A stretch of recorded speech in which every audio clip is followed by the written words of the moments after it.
رسول اللہ صلی اللہ علیہ وسلم نے خیبر والے دن فرمایا، میں کل ضرور اس آدمی کو یہ جھنڈا دوں گا جس کے ہاتھ پر اللہ تعالیٰ فتح دے گا۔ وہ اللہ اور اس کے رسول صلی اللہ علیہ وسلم سے محبت کرتا ہے اور اللہ اور اس کا رسول صلی اللہ علیہ وسلم اس سے محبت کرتے ہیں۔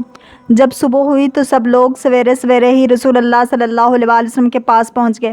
ہر آدمی یہ چاہتا تھا کہ جھنڈا اسے ملے۔ آپ صلی اللہ علیہ وسلم نے پوچھا، علی ابن ابی طالب کہاں ہیں؟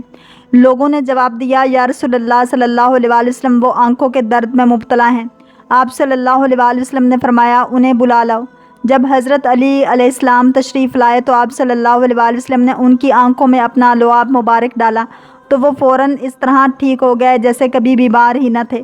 آپ صلی اللہ علیہ وسلم نے حضرت علی علیہ السلام کو جھنڈا دیا اور فرمایا، اللہ کی قسم، اگر تمہاری وجہ سے ایک آدمی بھی ہدایت پر آ جائے تو تیرے لیے یہ مال غنیمت کے سرخ اونٹوں سے بہتر ہے۔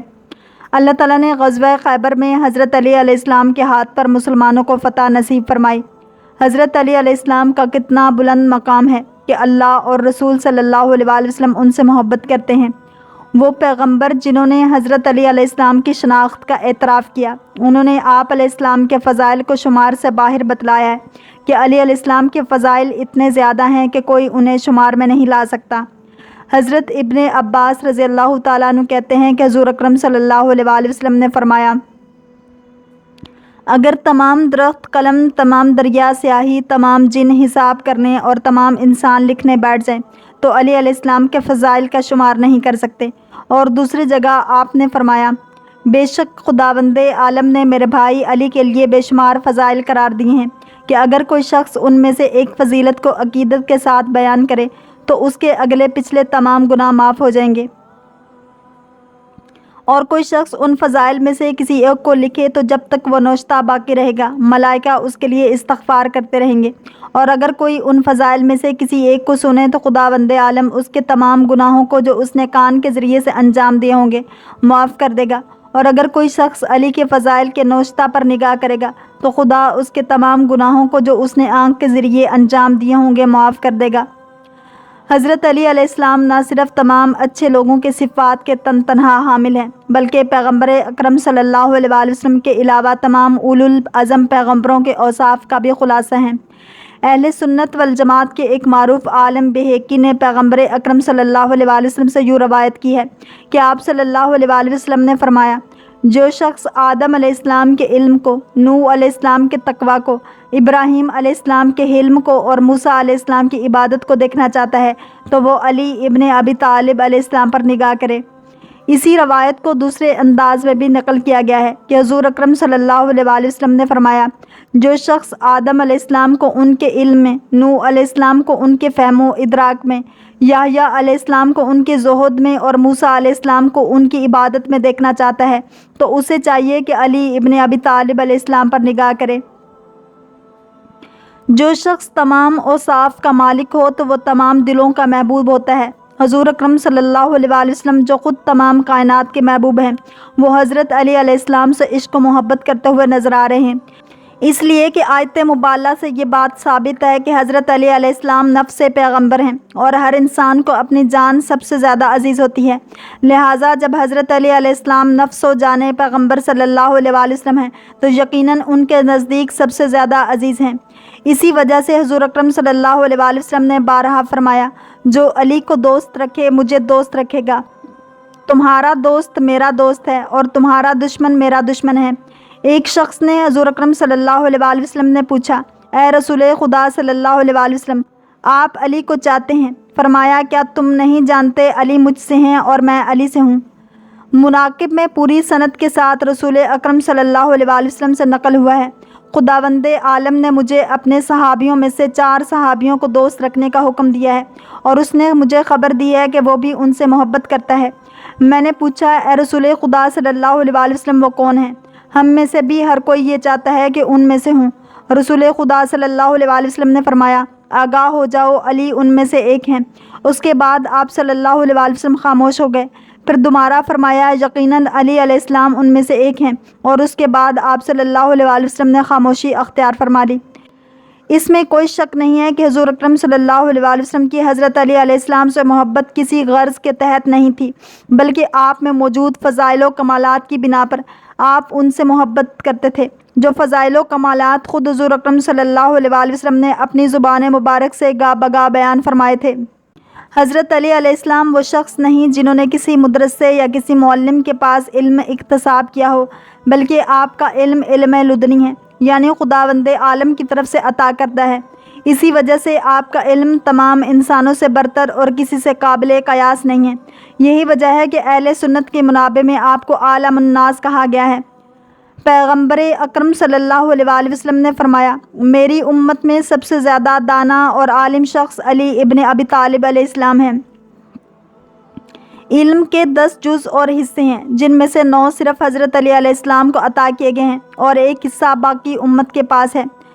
تمام بشری علوم اور عصر حاضر کی ترقیاں علم کے اسی 10ویں حصے کا نتیجہ ہیں، اور حضرت علی علیہ السلام کا علم تمام انسانوں کے علم سے 9 گنا زیادہ ہے، اور اس کا راز یہ ہے کہ اس کا سرچشمہ وحی الہی ہے، یعنی حضور اکرم صلی اللہ علیہ وسلم کے ذریعے اللہ کی جانب سے علم ان تک منتقل ہوا ہے، جیسا کہ خود آپ صلی اللہ علیہ وسلم نے فرمایا، میں علم کا شہر ہوں اور علی اس کا دروازہ ہے۔ جو شخص شہر علم میں داخل ہونے کا ارادہ رکھتا ہے، اسے چاہیے کہ دروازے سے داخل ہو۔ حضرت عائشہ صدیقہ رضی اللہ تعالیٰ عنہ حضرت علی علیہ السلام کے بارے میں فرماتی ہیں، علی سنت پیغمبر صلی اللہ علیہ وسلم کو سب سے زیادہ جاننے والے ہیں۔ حضور اکرم صلی اللہ علیہ وسلم نے حضرت فاطمہ الزہرا سلام اللہ علیہا کو حضرت علی علیہ السلام کے عقد میں دے کر شادی کروا کر فرمایا، میں نے آپ کی شادی سب سے بہترین رشتہ دار سے کرائی ہے، جو علم میں سب سے زیادہ عالم، حلم میں سب سے زیادہ افضل اور اسلام قبول کرنے میں سابق ترین شخص ہے۔ امیر المومنین حضرت علی علیہ السلام کی عبادت شورا آفاق رکھتی ہے۔ علم لدنی کے مالک خداوند عالم کی جتنی معرفت رکھتے ہیں، اسی مقدار میں اس کی عبادت اور اس کی بارگاہ میں راز و نیاز اور راتوں کو جاگ جاگ کر مناجات کرتے ہیں۔ یہ مسئلہ اس قدر اہمیت کا حامل ہے کہ خداوند عالم ملائکہ کے سامنے حضرت علی علیہ السلام کی عبادتوں پر فخر کرتا ہے۔ حضور اکرم صلی اللہ علیہ وسلم نے فرمایا، ایک دن صبح سویرے جبرائیل علیہ السلام انتہائی خوشی کے ساتھ میرے پاس آئے۔ میں نے پوچھا، میرے دوست کیا بات ہوئی ہے کہ آج آپ اتنے خوش نظر آ رہے ہیں؟ کہا، اے رسول خدا صلی اللہ علیہ وسلم، کیوں کر خوش نہ ہوں، جبکہ خداوند عالم نے جو اکرام و انعام آپ کے بھائی جانشین اور امام امت علی ابن ابی طالب پر کیا ہے، اس نے میری آنکھوں کو نورانی کر دیا ہے۔ حضور اکرم صلی اللہ علیہ وسلم نے فرمایا، کیسے خدا نے میرے بھائی اور امام امت کو اکرام سے نوازا ہے؟ فرمایا، خداوند عالم نے علی علیہ السلام کی گزشتہ رات کی عبادت پر ملائکہ اور حاملین عرش کے سامنے اتنا فخر کیا ہے اور فرمایا ہے، اے میرے فرشتوں، دیکھو میرے نبی کے بعد میرے بندوں پر میری حجت کو، کہ کس طرح سے اس نے اپنا چہرہ اور رخسار خاک پر رکھا ہوا ہے، اور میری عظمت کے سامنے اس کی تواضع کی وجہ سے میں تمہیں گواہ بناتا ہوں کہ وہ میری مخلوق کا رہبر ہے اور میرے بندوں کا وارث اور سرپرست ہے۔ شیعہ کتابوں میں حضرت علی علیہ السلام کی عبادت کے بارے میں اتنے واقعات نقل ہوئے ہیں کہ جن کو بیان کرنے کے لیے ایک مفصل کتاب کی ضرورت ہے۔ اس مختصر مقالے میں صرف ایک واقعے کی طرف اشارہ ہے۔ زرار بن ضمیرہ معاویہ کے دربار میں حضرت علی علیہ السلام کے بارے میں کہتا ہے، میں خدا کو گواہ بناتا ہوں کہ میں نے علی علیہ السلام کو کئی مرتبہ دیکھا، جب رات ہر چیز کو اپنی گھٹا میں ڈبو دیتی تھی اور آسمان پر ستارے سامنے آ جاتے تھے، تو اس وقت میں دیکھتا تھا کہ علی محراب عبادت میں کھڑے ہوتے تھے اور اپنی داڑھی کو اپنے ہاتھ میں لیے ہوتے تھے، اور اس شخص کی طرح تڑپ رہے ہوتے تھے جس کو سانپ نے کاٹ دیا ہو، اور اس شخص کی طرح گریہ وزاری کرتے تھے جس کو شدید غم لگ گیا ہو۔ علی علیہ السلام کی گریہ وزاری کی آوازیں ابھی بھی میرے کانوں میں گونجتی ہیں، جو وہ کہتے تھے، زادے سفر کتنا تھوڑا اور سفر کتنا طولانی ہے، راستہ کتنا کٹھن اور منزل کتنی دور ہے۔ یہ ماجرا سن کر معاویہ کے آنسو بھی نکل آئے۔ اس نے آستین سے آنسو پونچھے اور سننے والے دوسرے لوگ بھی آنسو پونچھنے لگے۔ پھر معاویہ نے کہا، ہاں، ابو الحسن ایسے ہی تھے۔ دریائے علم کے مالک اور بے مثل و نظیر عبادت گزار ہی کے لیے سزاوار ہے کہ امام امت ہو۔ وہ روایات جو امام علی علیہ السلام کے بلا فصل امام ہونے پر اہل سنت کی کتابوں میں نقل ہوئی ہیں، اتنی زیادہ ہیں کہ انہیں یہاں پر بیان نہیں کیا جا سکتا، جیسے حدیث ثقلین، حدیث منزلت، حدیث یوم الدار، حدیث غدیر اور اس طرح کی معروف حدیثیں حد تواتر سے بھی زیادہ ہیں، جو سب اہل سنت کی کتابوں میں موجود ہیں۔ ہم یہاں پر چند ایک روایتوں کی طرف اشارہ کرتے ہیں۔ حضور اکرم صلی اللہ علیہ وآلہ وسلم نے حضرت علی علیہ السلام سے فرمایا اپنے دائیں ہاتھ میں انگوٹھی پہنے تاکہ مقربین میں سے ہوں۔ عرض کیا یا رسول اللہ صلی اللہ علیہ وآلہ وسلم کون سی انگوٹھی پہنوں؟ فرمایا عقیق سرخ کی، چونکہ یہ وہ پتھر ہے جس نے خدا کی وحدانیت کا اقرار کیا ہے اور میری نبوت، آپ کی بلا فصل جان نشینی اور آپ کے بعد 11 اماموں کی امامت کا اقرار کیا ہے۔ ابن بریدہ سے نقل ہوا ہے کہ حضور اکرم صلی اللہ علیہ وآلہ وسلم نے فرمایا ہر پیغمبر کا ایک جانشین اور وارث ہے، میرا جانشین اور وارث علی ہے۔ حضرت علی علیہ السلام کی عبادت کے سلسلے میں جو اوپر روایت بیان ہوئی ہے اس میں خدا نے کہا ہے کہ میں فرشتوں کو گواہ بناتا ہوں کہ علی میری مخلوق کے امام اور میرے بندوں کے وارث و سرپرست ہیں۔ عمر بن میمون نے حضرت ابن عباس رضی اللہ تعالیٰ عنہ سے نقل کیا ہے کہ رسول خدا صلی اللہ علیہ وآلہ وسلم نے حضرت علی علیہ السلام سے فرمایا اے علی، آپ میرے بعد رہبر اور مومنین کے سرپرست ہیں۔ اس حدیث میں لفظ بعدی سے ایک دم واضح ہو جاتا ہے کہ حضرت علی علیہ السلام پیغمبر اکرم صلی اللہ علیہ وآلہ وسلم کے بلا فصل جان نشین ہیں، ورنہ اس حدیث کے کوئی معنی نہیں رہ جاتے۔ اس میں کوئی شک نہیں ہے کہ حضور اکرم صلی اللہ علیہ وآلہ وسلم نے امیر المومنین حضرت علی علیہ السلام کے فضائل و کمالات بیان کرنے میں کوئی کمی باقی نہیں چھوڑی۔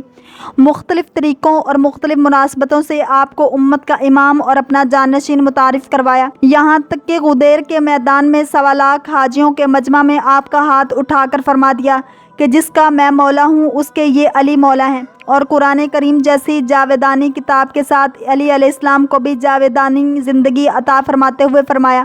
علی قرآن کے ساتھ ہے اور قرآن علی کے ساتھ ہے، اور یہ دونوں ہرگز ایک دوسرے سے جدا نہیں ہوں گے۔ اور کبھی علی علیہ السلام کو حق کا محور اور مرکز قرار دیا، اور اس حدیث متواتر میں فرمایا علی حق کے ساتھ اور حق علی کے ساتھ ہے، اور یہ دونوں ہرگز ایک دوسرے سے جدا نہیں ہوں گے، یہاں تک کہ روز قیامت حوض کوثر پر میرے پاس وارد ہوں گے۔ ایک اور روایت میں فرمایا عنقریب میرے بعد فتنہ اور اختلاف ہوگا، پس تم لوگ علی ابن ابی طالب علیہ السلام کا ساتھ دینا، اس لیے کہ حق اور باطل کے درمیان فرق ڈالنے والے صرف علی علیہ السلام ہیں۔ اور فرمایا جو شخص علی علیہ السلام سے الگ ہو وہ مجھ سے الگ ہے، اور جو مجھ سے الگ ہو جائے خدا سے دور ہو جائے گا۔ اہل سنت کے علماء اور مفسرین نے قرآن کریم کی بہت ساری آیتیں امام علی علیہ السلام کی شان میں ذکر کی ہیں، اور اس بات کی تائید کی ہے کہ پیغمبر اکرم صلی اللہ علیہ وآلہ وسلم نے ان کے نزول کے بعد فرمایا تھا کہ یہ آیتیں علی علیہ السلام کی شان میں نازل ہوئی ہیں، جیسا کہ ابن حجر، خطیب بغدادی، سیوطی، گنجی، شافعی، ابن عساکر، شیخ سلیمان قندوزی نے ابن عباس رضی اللہ تعالیٰ عنہ سے نقل کیا ہے کہ انہوں نے کہا ہے کہ علی کی شان میں 300 آیات نازل ہوئی ہیں۔ نیز حضرت ابن عباس رضی اللہ تعالیٰ عنہ نے حضور اکرم صلی اللہ علیہ وآلہ وسلم سے نقل کیا ہے